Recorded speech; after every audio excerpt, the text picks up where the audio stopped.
Thought I'd do another little video of the Ironhead here. I went over to west side of Florida this past weekend to Webster to motorcycle swap meet, looking to see what kind of Ironhead parts are out there. And there's some things out there. Didn't have a shopping list ready yet. I know I need pegs and grips and levers and small stuff, but I'm still uncertain about. I want it to kind of look more like a stock bike when it's done, although I am going to put some Burleys or progressive lowered shocks on the back and a little bit of a extended on the front end, maybe 4 inches on the front. But I kind of want it to look kind of stock. I do want it to be a tail dragger, but I want to try to keep as much of it that's there, keep it there. We found a few things in our little journey here so far. It's nothing really bad. We got a split here. But my next door neighbor's really good. I think he can weld up everything except a broken heart with the crack of dawn. So we'll turn that over to him. I'm going to keep these pipes. I absolutely love these pipes. I don't care if they're shiny show chrome or not. They're staying on this bike. I just think they're cool as hell. But that fender also is kind of tweaked that way a little bit. Can't see it too much here, but it apparently got kind of bumped over here. But I can fix that easy. And again, I ain't getting rid of the fender for that because it's repairable. And it's not horrible work to do. I enjoy it.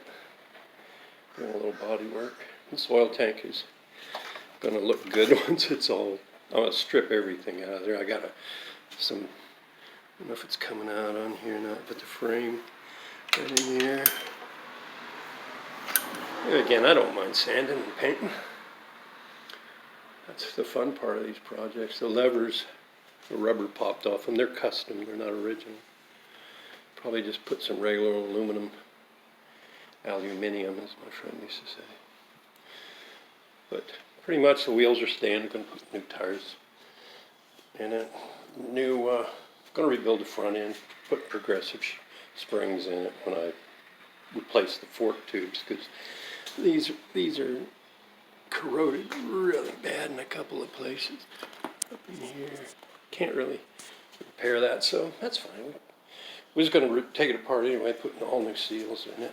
We wanted the front end off, replace the neck bearings and wheel bearings, both ends. Swing arm bearings will be replaced, or at least inspected and re-greased, repacked. The good news. Oh yeah, I forgot the good news. Should have started with this. The motor turns freely. I got out here before we went to Tampa a day or two and put it in 4th gear and left the plugs out and shot oil across the garage all over the place. I laid a towel there, but it kind of shot it out of the way. So that's all 4 gears seem to work and the motor's turning over. So now I'm thinking, okay, now we can start trying to get it running. I want to keep this old B carburetor. Don't see too many of those anymore. And it's got some parts missing. I think I can make a little bracket here to hook the throttle cable to. There's pieces missing there, that cover and the filter, which is easy to find. So I'm looking forward to getting it running. That's the next step. I haven't done a compression check on it yet, but I'm going to do that before I try to start it. If it's got the proper compression, I'll take the battery out of my other bike. It's my old Heritage, which in about 3 weeks, about 2 or 3 weeks, I will have owned this motorcycle for 20 years. Love that motorcycle. So I understand Jake's attachment to this old motorcycle.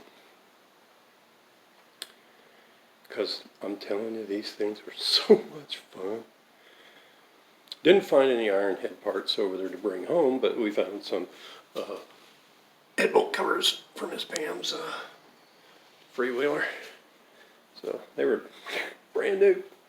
Got them for less than half price. So I'm like, yeah, we're coming back here when I get the shopping list ready. So that's just kind of an update of how far we dug into it so far. And everything here I'm looking at, this, I want all, that paint shouldn't be on there. That'll all be burnished up and shiny silver when it's done. It's not the original paint, and I can't keep it on the tank. I took it off. It's on the shelf. But you can see the original Bar and Shield logo underneath the paint. It's over there on the shelf. But the bike was originally a black motorcycle with a gold Bar and Shield logo. And I'm thinking this one's going to be Harley colors, orange and black, white pinstripe. I think it'll look nostalgic. But